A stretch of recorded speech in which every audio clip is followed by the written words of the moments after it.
விஜய், ஏன் எப்ப பார்த்தாலும் எதையும் யோசிச்சுட்டே இருக்க?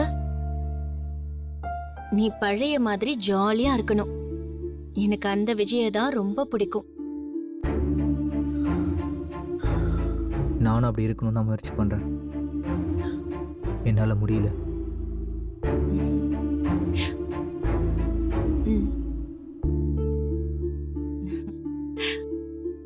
நீ இப்படிலாம் யோசிக்காத விஜய். நடந்த பிரச்சனைகளுக்கு அப்புறமும் நீ இவ்ளோ மாறி இருக்கிறது எனக்காக தானே. நீ கண்டிப்பா எல்லாத்தையும் மறந்து என் பழைய விஜயா என் கூட சந்தோஷமா தான் இருக்க போற. எனக்கு நம்பிக்கை இருக்கு. நீ என் மேல வச்சிருக்கிற லவ் எல்லாத்தையும் மறந்து உன்னை சரியாக்கிடும்.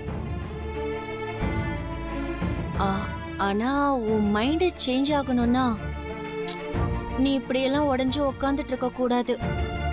வேலையில கான்சென்ட்ரேட் பண்ணு. இல்ல உனக்கு பிடிச்ச மாதிரி கவிதை எழுத ஆரம்பி.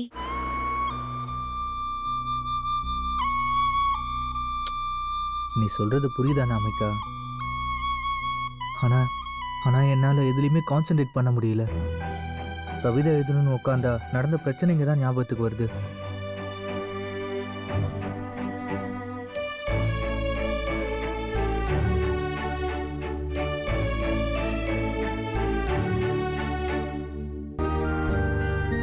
ஒண்ணு பண்ணலாமா? 2 பேரும் கிளம்பி எங்கேயாவது வெளியே போயிட்டு வரலாம்.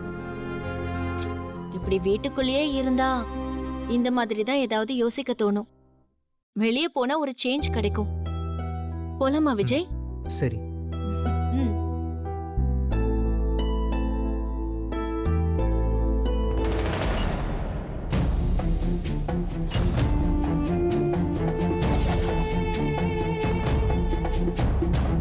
நடந்ததை மறக்கணும்னு நீ முயற்சி பண்ணு விஜய்.